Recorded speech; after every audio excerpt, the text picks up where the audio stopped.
बिस्मिल्लाहिर्रहमानिर्रहीम। अस्सलामुअलैकुम स्टूडेंट्स, मैं ज़फ़र रिशा आपका केमिस्ट्री टीचर।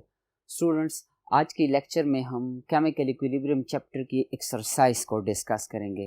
एक्सरसाइज के तकरीबन 4 पोर्शंस हैं, जिसमें से first portion multiple choice questions हैं, सेकंड पोर्शन शॉर्ट क्वेश्चंस हैं, थर्ड पोर्शन जो है दैट इज़ न्यूमेरिकल पोर्शन और fourth portion is long questions.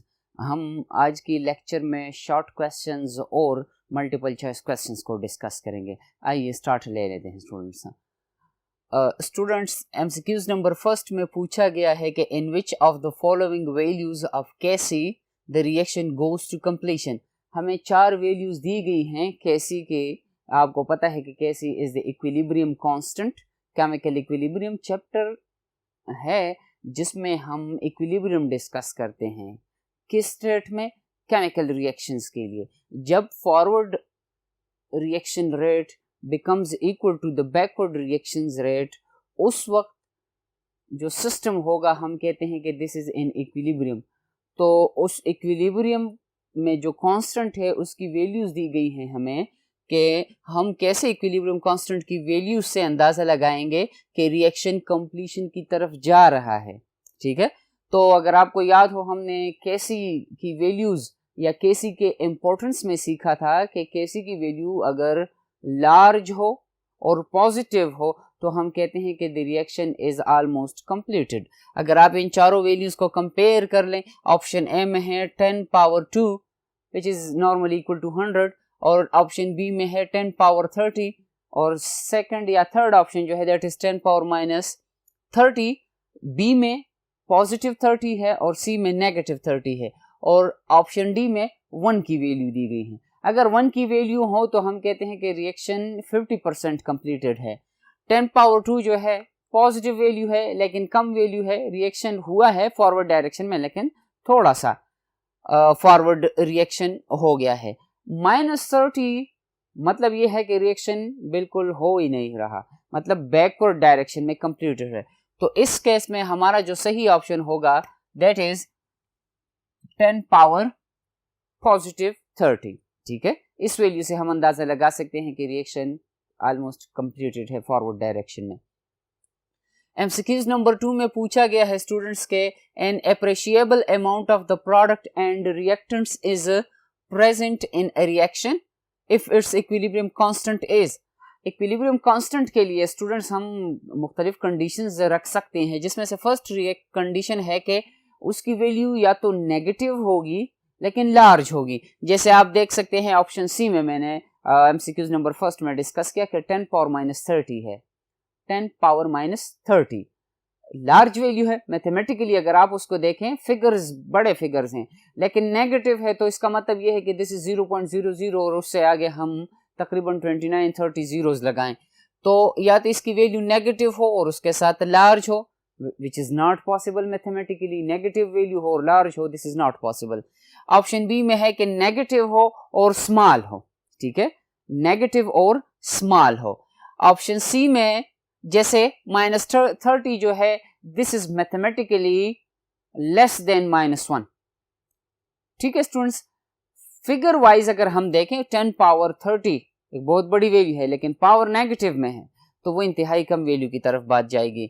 या तो अगर हमारे पास इक्विलिब्रियम कांस्टेंट की वैल्यू क्या हो दैट इज 0, या ना ज्यादा हो और ना कम हो। अगर आपको याद हो एक्सटेंट ऑफ अ रिएक्शन के टॉपिक में हमने डिस्कस किया था केसी की वैल्यू को कि एप्रिशिएबल अमाउंट में प्रोडक्ट प्रेजेंट होगा कब? जब केसी की वैल्यू ना इतनी ज्यादा हो और ना कम हो।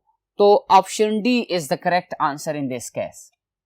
ठीक है स्टूडेंट्स, चैप्टर जब इंशाल्लाह आप रीड कर लेंगे आपको अंदाजा हो जाएगा कि कौन सा ऑप्शन किस जगह पर फेवरेबल है या सही आंसर है।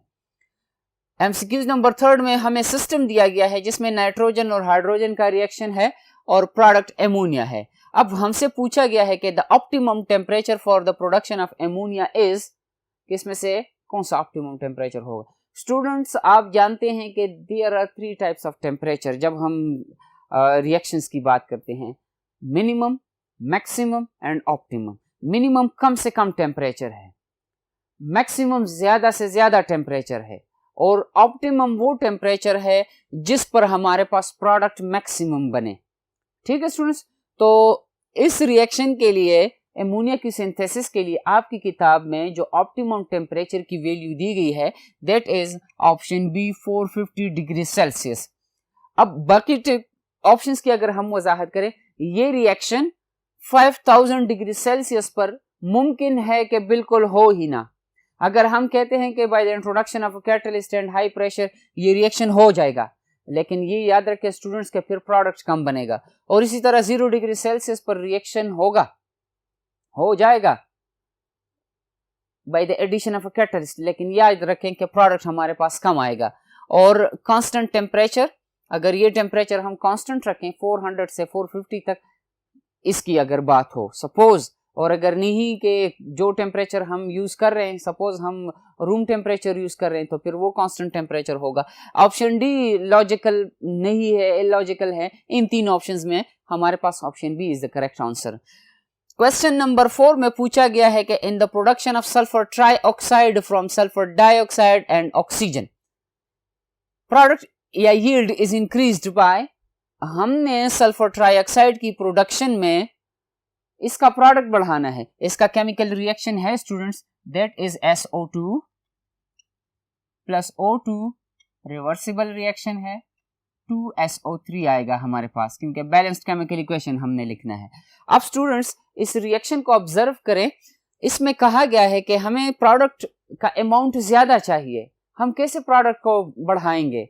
अब 4 ऑप्शंस दिए गए हैं। Option first, increasing the temperature. ये रिएक्शन जो है स्टूडेंट्स याद रखें कि this is exothermic in forward direction while endothermic in backward direction. Exothermic का मतलब ये है कि ये रिएक्शन जो है प्रोडक्ट में जब कन्वर्शन होगी एनर्जी रिलीज होगी, जब रिएक्शन बैकवर्ड आएगा एनर्जी एब्जॉर्ब होगी, सिस्टम ठंडा होगा। अब अगर इस सिस्टम को हम टेम्परेचर देंगे, इंक्रीज इन टेम्परेचर लेकर आएंगे, तो ये याद रखें स्टूडेंट्स के ले शैटलियर्स प्रिंसिपल के मुताबिक जब हम किसी सिस्टम को जो कि डायनामिक इक्विलिब्रियम में है उस वक्त हम इंक्रीज इन टेम्परेचर लेकर आएंगे तो रिएक्शन या सिस्टम उस तरफ जाएगा जिस तरफ वो टेम्परेचर इंक्रीज को डिक्रीज करे। तो इस केस में अगर हम एनर्जी देंगे तो फॉरवर्ड डायरेक्शन में तो एनर्जी अपनी ये रिलीज कर रहा है सिस्टम, तो उस इंक्रीज इन एनर्जी को एब्जॉर्ब करने के लिए रिएक्शन बैकवर्ड जाएगा, तो सल्फर ट्राइऑक्साइड का प्रोडक्शन जो है वो कम हो जाएगा। ऑप्शन ए गलत है। ऑप्शन बी कैटलिस्ट है। हमने ये सीखा था चैप्टर में कि कैटलिस्ट का डायनामिक इक्विलिब्रियम पर कोई इफेक्ट नहीं है, ये सिर्फ फॉरवर्ड और बैकवर्ड रिएक्शन रेट को इंक्रीज करेगा, तो यहां पर कैटलिस्ट का कोई इफेक्ट नहीं है। ऑप्शन सी और ऑप्शन डी देख लें। ऑप्शन सी हमारा सही आंसर है स्टूडेंट्स। अगर हम सल्फर डाइऑक्साइड की कंसंट्रेशन बढ़ा दें, हमने एक टॉपिक डिस्कस किया था ले शैटलियर्स प्रिंसिपल से रिलेटेड, चेंज इन कंसंट्रेशन। अगर हम यहां पर इसकी कंसंट्रेशन को इंक्रीज करें तो सल्फर डाइऑक्साइड की कंसंट्रेशन में जो इंक्रीज आया है उसको ये सिस्टम कैसे मिनिमाइज करेगा, उस इंक्रीज को कैसे डिक्रीज करेगा, by moving the reaction forward. तो जब रिएक्शन फॉरवर्ड जाएगा सल्फर ट्राइऑक्साइड की प्रोडक्शन ज्यादा होगी। तो जो सही आंसर है दैट इज ऑप्शन सी। जरा ऑप्शन डी भी आप देख लें कि वहां पर क्या कहा गया है, रिमूविंग ऑक्सीजन। जब हम ऑक्सीजन की क्वांटिटी को कम करेंगे तो डायनामिक इक्विलिब्रियम पर जो ऑक्सीजन की क्वांटिटी हमने कम की है उसको रिगेन करने के लिए रिएक्शन सिस्टम जो होगा ये बैकवर्ड आएगा। ठीक है, तो हमें तो फॉरवर्ड रिएक्शन चाहिए, तो option C is the correct answer. Question number 5 में या मल्टीपल चॉइस क्वेश्चन नंबर 5 में पूछा गया है कि le Chatelier's principle applies to mechanical system, this is illogical. ठीक है students, option B physical system को, केमिकल सिस्टम को, या both B and C. Physical system वो है जिसमें फिजिकल चेंज आ रहा हो, जैसे वाटर लिक्विड से वाटर वेपर्स में कन्वर्ट हो रहा हो। ठीक है स्टूडेंट्स, और इसी तरह केमिकल सिस्टम, ये केमिकल सिस्टम है हमारे पास और ये केमिकल सिस्टम है। लेकिन अगर हम देखें students according to the text अगर हम जाएं तो ले शैटलियर्स प्रिंसिपल केमिकल सिस्टम के लिए तो है ही, केमिकल सिस्टम पर अप्लाई होगा ही, लेकिन अगर हम फिजिकल सिस्टम पर इसको अप्लाई करें तो अप्लाई हो सकता है ये। ठीक है, तो जो करेक्ट आंसर है हम कह सकते हैं यहां पर कि ये दोनों सिस्टम्स पर अप्लाई होगा, बोथ बी एंड सी पर, लेकिन एग्जैक्टली 100% श्योरिटी के साथ केमिकल सिस्टम पर अप्लाई होगा ले शेटलर्स प्रिंसिपल। एमसीक्यूज नंबर 6 में पूछा गया है कि the unit of KC for the system, जिसमें से फास्फोरस पेंटाक्लोराइड की डिकम्पोजिशन हो रही है फास्फोरस ट्राइक्लोराइड में और क्लोरीन में। Penta is used for the 5 students, ठीक है, और tri is used for the 3। तो इस सिस्टम में हमसे पूछा गया है कि केसी का यूनिट क्या होगा। केसी आप जानते हैं कि KC which is in equilibrium constant is the ratio of molar concentration of products divided by reactants.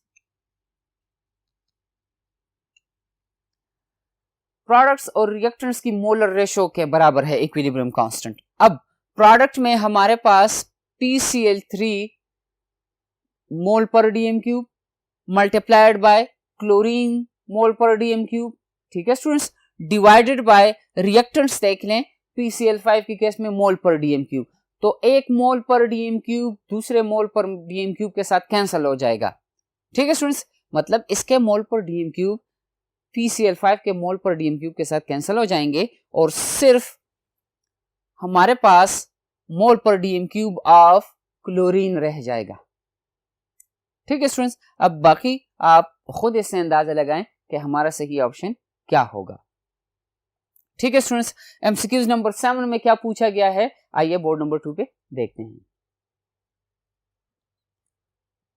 Students. MCQs number 7 में पूछा गया है कि forward reaction goes virtually to completion when KC is, यही क्वेश्चन कुछ देर पहले हमने केसी के बारे में डिस्कस किया स्टूडेंट्स।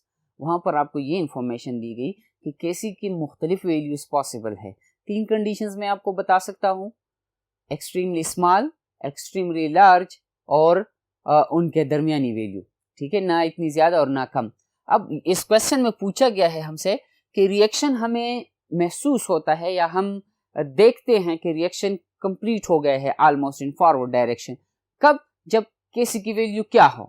अगर केसी की वैल्यू इंतहाई ज्यादा हो तो हम कहते हैं जैसे 10 पावर 30 है, रिएक्शन इज ऑलमोस्ट कंप्लीटेड। अब आप देख लें कि केसी की वैल्यू स्मॉल हो, पॉजिटिव हो, स्मॉल हो, ऑप्शन बी पॉजिटिव हो और लार्ज हो, ऑप्शन सी नेगेटिव और लार्ज हो, और ऑप्शन डी जो है यूनिटी या 1 की केस में याद रखें रिएक्शन 50% हुआ होगा, ऑप्शन डी को एक्सक्लूड कर दें। ऑप्शन सी देख लें नेगेटिव और लार्ज, नेगेटिव और लार्ज, ये लॉजिकल है, गलत है ये वैल्यू।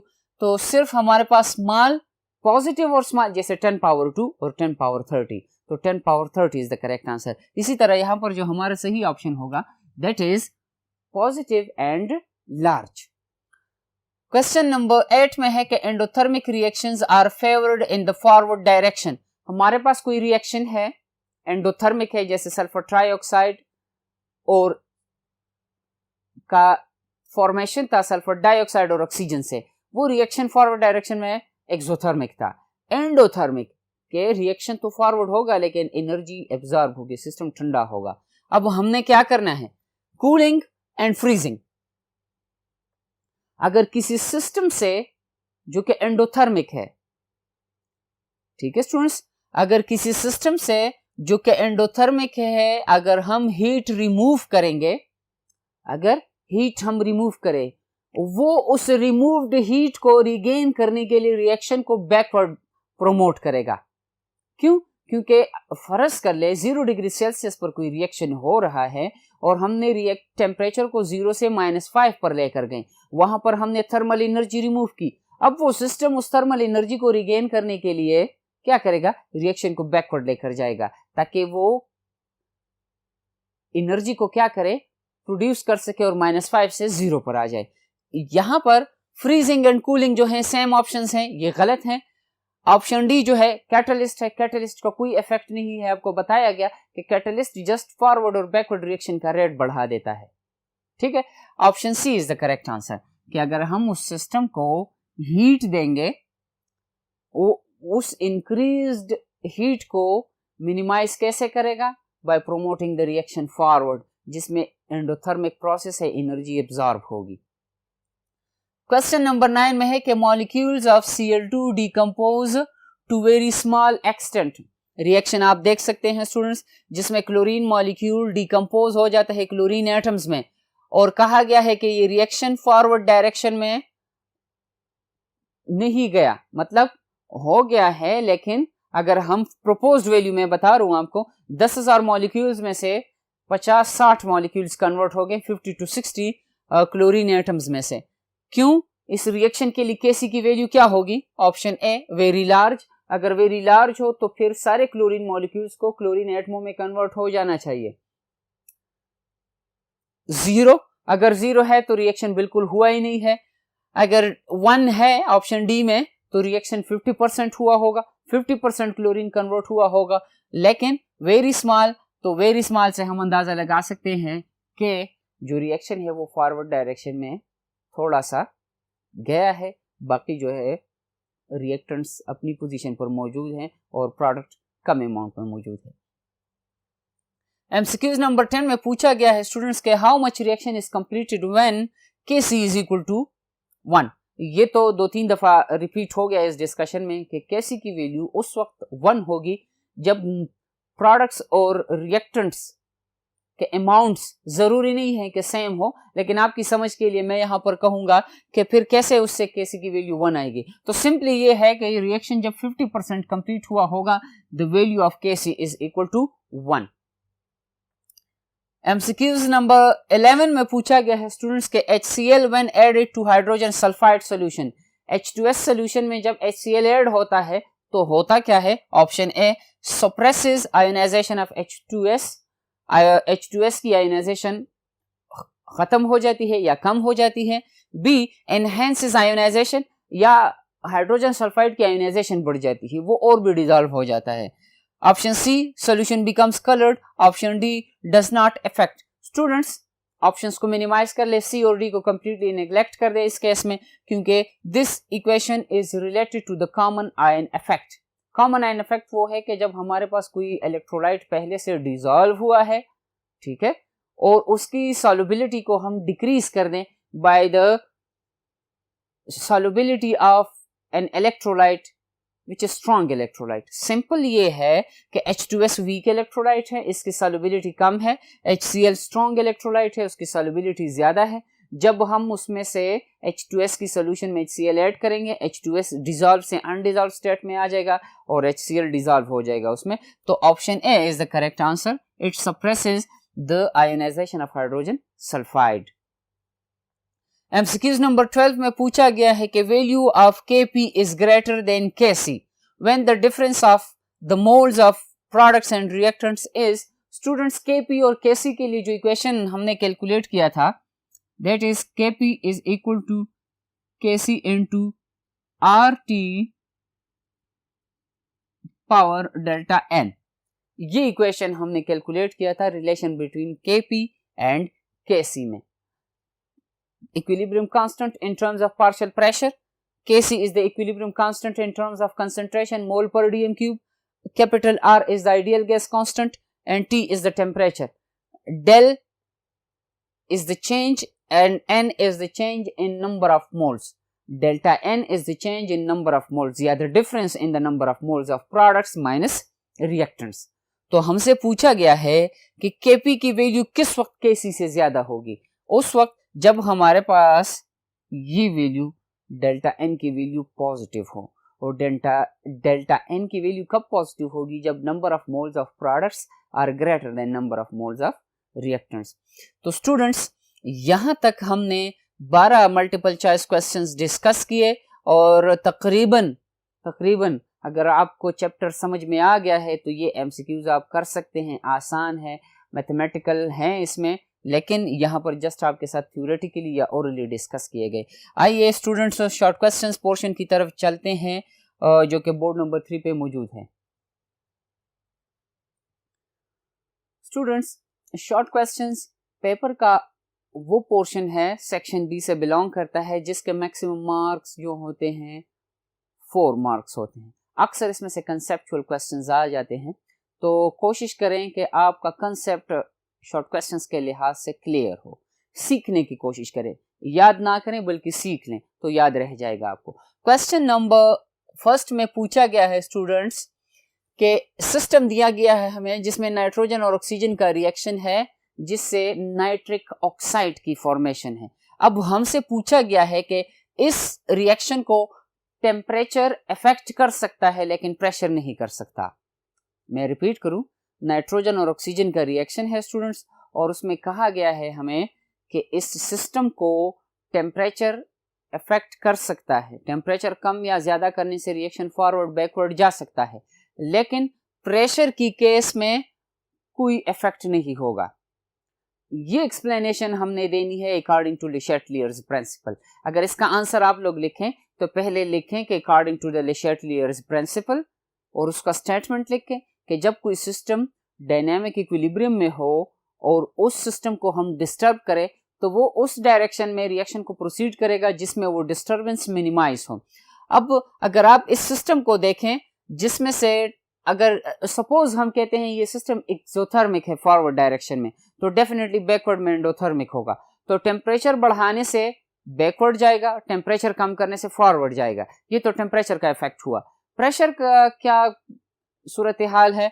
तो प्रेशर अगर आप number of moles of products and number of moles of reactants check करें तो number of moles of reactants 1 + 1 = 2 and number of moles of products = 2। तो जब number of moles of products and reactants बराबर हों तो pressure बढ़ाने से वो सिस्टम जो होगा डिस्टर्ब नहीं होगा, ठीक है, फॉरवर्ड या बैकवर्ड नहीं जाएगा। इन केस अगर हम कहते हैं कि अगर number of moles of products ज्यादा हो और number of moles of reactants कम हो तो उस सिस्टम पर प्रेशर अप्लाई करने से वो रिएक्शन जो होगा वो फिर बैकवर्ड जाएगा क्योंकि जितने नंबर ऑफ मोल्स ज्यादा होंगे प्रेशर उतना ज्यादा होगा।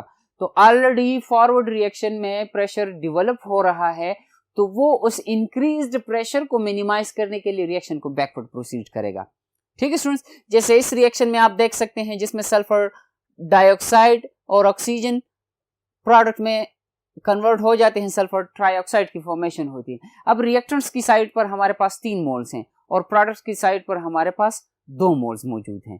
तो प्रेशर अप्लाई करने से रिएक्शन फॉरवर्ड जाएगा, ठीक है। अगर number of moles of product ज्यादा होते तो प्रेशर अप्लाई करने से रिएक्शन बैकवर्ड जाता। स्टूडेंट्स क्वेश्चन नंबर 2 में पूछा गया है कि आपको 5 टाइप्स दिए गए हैं क्वेश्चंस में, टाइप्स या हम कह सकते हैं कि सेक्शंस दिए गए हैं जिसमें से मुख्तलिफ रिएक्शंस हैं और वहां पर कहा गया है कि इनके लिए केसी का यूनिट लिख लें, केपी का यूनिट लिख लें, कैसी का नहीं। केसी जब मोल्स पर डीएम क्यूब की बात होगी कंसंट्रेशन की, KP in terms of partial pressure, ठीक है। तो केपी के लिए हमारे पास जो इक्वेशन लिखते हैं हम according to the law of mass action, that is the product of molar concentration divided by the product of molar concentration of reactants, ठीक है स्टूडेंट्स। तो Kp के लिए या मैं इक्वेशन लिख लूं इन टर्म्स ऑफ Kp, हमारे पास हो जाएगा जनरल इक्वेशन C। इसके लिए अगर हम लिखें पार्शियल प्रेशर ऑफ NO, ठीक है students, divided by partial pressure of N2 multiplied by partial pressure of O2। तो आपने Kp की value in terms of partial pressure लिखना है, ठीक है। इक्वेशन आपको बताया गया है स्टूडेंट्स, प्रैक्टिस कर लो, इंशाल्लाह आप सीख जाओगे। क्वेश्चन नंबर 3 में पूछा गया है कि सल्फर डाइऑक्साइड और ऑक्सीजन का रिएक्शन है जिससे सल्फर ट्राइऑक्साइड की फॉर्मेशन होगी। रिएक्शन एक्सोथर्मिक है जिसमें एनर्जी रिलीज होगी, थर्मल एनर्जी। अब यहां पर कहा गया है कि Kc की वैल्यू जो है इक्विलिब्रियम कांस्टेंट Kc, इसकी वैल्यू जो है ये गिर जाती है, कम हो जाती है with the increase in temperature. क्यों? क्वेश्चन है कि अगर हम टेम्परेचर बढ़ाएं तो Kc की वैल्यू कम हो जाती है। Kc की वैल्यू कम होने का मतलब है स्टूडेंट्स के रिएक्शन फॉरवर्ड नहीं बैकवर्ड जाएगा। रीजन पूछा गया है, रीजन आपके साथ डिस्कस किया गया अकॉर्डिंग टू ले चैटलियर्स प्रिंसिपल। जब टेम्परेचर हम बढ़ाएंगे और कोई सिस्टम डायनामिक इक्विलिब्रियम में हो, जैसे ये सिस्टम है, it is exothermic in forward direction and endothermic in backward direction. अगर इस सिस्टम को हम हीट देंगे तो जो इंक्रीज इन हीट हम लेकर आ रहे हैं वो इसको मिनिमाइज करने की कोशिश करेगा, ठीक है। तो रिएक्शन फॉरवर्ड की जगह बैकवर्ड में जाएगा, और जब वो रिएक्शन फॉरवर्ड की जगह बैकवर्ड प्रोमोट होगा तो Kc की वैल्यू उसके साथ कम होती जाएगी या गिरती जाएगी स्टूडेंट्स।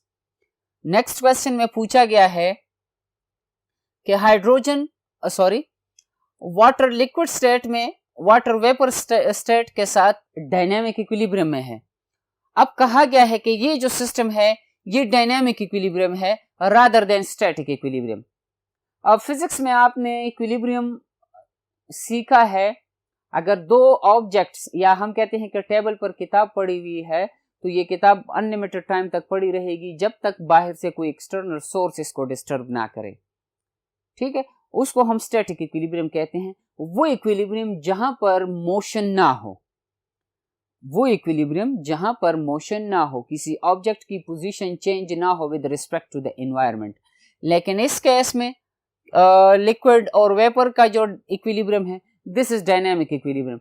स्टार्ट में एवोपोरेशन प्रोसेस जब कोई लिक्विड वेपर्स में कन्वर्ट होगा, स्टूडेंट्स याद रखें कि स्टार्ट में एवोपोरेशन प्रोसेस तेज होगा, उसका रेट पर यूनिट टाइम तेज होगा, कंडेंसेशन का रेट कम होगा, लेकिन एक लिमिट पहुंच जाएगा कि जब एवोपोरेशन की स्पीड आहिस्ता आहिस्ता कम होती जाएगी, कंडेंसेशन की बढ़ती जाएगी, लिमिट आ जाएगा कि दोनों की स्पीड जो है ये बराबर हो जाएगी। उस सिस्टम को हम इक्विलिब्रियम कहते हैं। कौन सा इक्विलिब्रियम? डायनेमिक इक्विलिब्रियम, क्योंकि चेंज तो आ रहा है, हमें फील नहीं होगा, ठीक है। केमिकल रिएक्शंस की केस में डायनेमिक इक्विलिब्रियम हम जब डिस्कस करते हैं तो हम कहते हैं कि the reaction is almost stop, reaction रुका हुआ है, लेकिन रिएक्शन हो जाता है, रिएक्शन जारी रहता है, लेकिन उसमें से जो इंक्रीज है, जिस स्पीड के साथ फॉरवर्ड रिएक्शन होगा उसी स्पीड के साथ बैकवर्ड रिएक्शन हो जाता है, तो हमें ऑलमोस्ट रिएक्शन रुका हुआ महसूस होता है। क्वेश्चन नंबर 5 में है स्टूडेंट्स कि change in concentration of reactants do not change Kc permanently. अगर हम इस रिएक्शन पर, ये वाला सल्फर डाइऑक्साइड और ऑक्सीजन का रिएक्शन है, इसमें से अगर हम इनकी कंसंट्रेशन कम या ज्यादा करें तो ले चैटलियर्स प्रिंसिपल को दोबारा रिवाइज करें स्टूडेंट्स। अगर हम सल्फर ट्राइऑक्साइड की कंसंट्रेशन कम करते हैं तो अकॉर्डिंग टू ले चैटलियर्स प्रिंसिपल जब कोई सिस्टम डायनामिक इक्विलिब्रियम में हो, SO3 जो कि प्रोडक्ट है उसको हमने रिमूव किया, तो ये सिस्टम उस रिमूव्ड प्रोडक्ट को, उस रिमूव्ड अमाउंट को रीगेन करने के लिए क्या करेगा? रिएक्शन को फॉरवर्ड प्रोसीड करेगा, ठीक है। अब जब SO3 को हमने रिमूव किया तो उससे Kc की वैल्यू अफेक्ट हो जाएगी, डिस्टर्ब हो जाएगी, लेकिन जब रिएक्शन फॉरवर्ड डायरेक्शन में जाएगा, दोबारा SO3 की कंसंट्रेशन को रिगेन करेगा तो Kc दोबारा अपनी पोजीशन पर आ जाएगी उसकी वैल्यू, ठीक है। अगर हम सल्फर ट्राइऑक्साइड ऐड कर लेते हैं, अमाउंट हमने बढ़ा दिया है, तो उस इंक्रीज्ड अमाउंट को डिक्रीज करने के लिए रिएक्शन बैकवर्ड जाएगा। अगर हमने रिएक्टेंट्स में से सल्फर डाइऑक्साइड को रिमूव किया तो उस डिक्रीज्ड अमाउंट को रिगेन करने के लिए रिएक्शन बैकवर्ड आएगा। अगर हमने ऐड किया तो उस इंक्रीज्ड अमाउंट को खत्म करने के लिए रिएक्शन फॉरवर्ड जाएगा, ठीक है। तो यहां पर इसका आंसर यही होगा। डिटेल आप ले चैटलियर्स प्रिंसिपल से लिख सकते हैं। कहा गया है कि क्वेश्चन नंबर 6 में कि डायनामिक इक्विलिब्रियम डिस्कस करें स्पेरिंगली सॉल्युबल सॉल्ट का। सॉल्ट आप जानते हैं कि it is the neutralisation product. Sparingly soluble वो है जिसकी सॉल्युबिलिटी इंतहाई कम हो वाटर में, उसकी डायनामिक इक्विलिब्रियम का कहा गया है हमें। स्टूडेंट्स याद रखें कि जब हम AgCl, आपकी किताब के मुताबिक आंसर है, सिल्वर क्लोराइड को पानी के साथ शेक करते हैं तो सिल्वर क्लोराइड का कुछ हिस्सा पानी में डिजॉल्व हो जाएगा और ज्यादातर पोर्शन उसका अनडिजॉल्व रह जाएगा। तो जब पानी में डिजॉल्व हो जाएगा तो सिल्वर पॉजिटिव आयंस और क्लोराइड नेगेटिव आयंस रह जाएंगे। सैचुरेटेड सॉल्यूशन इससे बन जाएगा। तो सैचुरेटेड सॉल्यूशन पर हम कह सकते हैं कि सिल्वर क्लोराइड जो कि सॉलिड स्टेट में मौजूद है, वहां पर ये डायनामिक इक्विलिब्रियम में आ जाता है अपने रिस्पेक्टिव आयंस के साथ, सिल्वर आयन के साथ और क्लोराइड आयन के साथ, ठीक है स्टूडेंट्स। अब इस रिएक्शन के लिए अगर हम Kc लिखें तो Kc is equal to the molar concentration of positive ion multiplied by the molar concentration of negative ion. In this case, this is silver and chloride ions divided by the molar concentration of AgCl. Students, क्योंकि हम कहते हैं कि sparingly soluble salts की case में AgCl का amount ज्यादा होगा, डायनामिक इक्विलिब्रियम में है, सॉलिड स्टेट में है, तो इसको कांस्टेंट हम कंसिडर करते हैं, दोनों साइड्स पर AgCl को मल्टीप्लाई करते हैं। तो मल्टीप्लिकेशन पर ये ऐसे हो जाएगा कि Kc into AgCl is equal to silver ions multiplied by chloride ions. अब दो कांस्टेंट्स हैं, दो कांस्टेंट्स की मल्टीप्लिकेशन से हमारे पास थर्ड कांस्टेंट आएगा जिसको हम KSP सॉल्युबिलिटी प्रोडक्ट कहते हैं, which is equal to silver ion multiplied by chloride ions. और इसी इक्वेशन से हम या तो सॉल्युबिलिटी प्रोडक्ट फाइंड कर सकते हैं, किससे? The molar solubility of a substance से, या हम मोलर सॉल्युबिलिटी कैलकुलेट कर सकते हैं from the solubility product of a substance. इंशाल्लाह न्यूमेरिकल पोर्शन में इससे रिलेटेड क्वेश्चंस हैं, आपको क्लियर हो जाएगा। 7 में पूछा गया है कि common ion effect operates best in purification. Sodium chloride की प्यूरिफिकेशन की अगर हम बात करें स्टूडेंट्स, इसको हम कैसे प्यूरिफाई करते हैं, फर्स्ट ईयर में प्रैक्टिकल्स हैं, इंशाल्लाह आप वहां पर सीख जाएंगे। कॉमन आयन इफेक्ट है। अब हमारे पास सोडियम क्लोराइड सॉल्यूशन में मौजूद है in the form of sodium ions and chloride ions. ये जब HCl ऐड हो जाता है इस सिस्टम में, अब दोनों में कॉमन आयन कौन सा है? क्लोराइड आयन दोनों में कॉमन है स्टूडेंट्स। तो क्लोराइड आयन कॉमन होने की वजह से क्लोराइड आयंस की कंसंट्रेशन बढ़ जाएगी अकॉर्डिंग टू ले शैटेलियर्स प्रिंसिपल। ठीक है स्टूडेंट्स, और क्या होगा, सोडियम और क्लोराइड आयंस आपस में रिएक्शन करके डिसॉल्व से अनडिसॉल्व स्टेट में आ जाएंगे। तो जो डिसॉल्व स्टेट में उसके साथ इम्प्यूरिटीज थी, वो इम्प्यूरिटी सॉल्यूशन में ही रह जाएंगी और सोडियम क्लोराइड जो है ये इम्प्योर फॉर्म से प्योर फॉर्म में आ जाएगा। ठीक है स्टूडेंट्स, HCl स्ट्रॉन्ग इलेक्ट्रोलाइट है, सोडियम क्लोराइड वीक इलेक्ट्रोलाइट है। तो स्ट्रॉन्ग इलेक्ट्रोलाइट की सॉल्युबिलिटी से वीक इलेक्ट्रोलाइट्स की सॉल्युबिलिटी डिक्रीज होगी, कॉमन आयन इफेक्ट है। क्वेश्चन नंबर 8 में पूछा गया है कि कैल्शियम ऑक्सलेट की सॉल्युबिलिटी सप्रेस हो जाती है, कम हो जाती है by the addition of calcium chloride. वही एक्सप्लेनेशन है, calcium chloride is strong electrolyte, calcium oxalate is weak electrolyte. Solution में कैल्शियम ऑक्सलेट मौजूद है, जब हम कैल्शियम क्लोराइड ऐड कर लेते हैं दोनों में कॉमन आयन कैल्शियम आयन है। ठीक है स्टूडेंट्स, तो कैल्शियम आयन की एडिशन से ले शैटेलियर्स प्रिंसिपल के मुताबिक कैल्शियम आयंस की तादाद बढ़ गई। उन कैल्शियम आयंस की तादाद को कम से कम बनाने के लिए to regain the equilibrium, reaction जो होगा बैकवर्ड प्रोमोट होगा और कैल्शियम ऑक्सलेट आयोनाइज्ड स्टेट से डी आयोनाइज स्टेट में आ जाएगा। मतलब ये है कि पहले पॉजिटिव नेगेटिव में था, अब दोबारा ये क्रिस्टलाइन फॉर्म में कन्वर्ट हो जाएगा और उससे अलग हो जाएगा। और आखिरी क्वेश्चन जो है कि solubility product of sparingly soluble salt, और उससे हम कैसे कैलकुलेट करते हैं। सॉल्युबिलिटी प्रोडक्ट से हम कैसे किसी सॉल्ट की मोलर सॉल्युबिलिटी कैलकुलेट कर सकते हैं, या हम कैसे मोलर सॉल्युबिलिटी ऑफ सॉल्ट से कैसे सॉल्युबिलिटी प्रोडक्ट उस सॉल्ट के लिए कैलकुलेट कर सकते हैं। इसका आंसर है स्टूडेंट्स, ये क्वेश्चन इंशाल्लाह जब हम न्यूमेरिकल पोर्शन सॉल्व करेंगे वहां पर इस पर न्यूमेरिकल मौजूद है। और उससे पहले हमने क्वेश्चन नंबर 8 और 7 में भी यही बात की सॉल्युबिलिटी प्रोडक्ट से रिलेटेड। तो जो इन्फॉर्मेशन थी वो आपके साथ डिस्कस की गई है। With the help of numerical ये क्वेश्चन और भी क्लियर हो जाएगा जो कि न्यूमेरिकल पोर्शन में है। स्टूडेंट्स, अगले लेक्चर में इंशाल्लाह हम न्यूमेरिकल पोर्शन को डिस्कस करेंगे। तब तक के लिए अल्लाह हाफिज।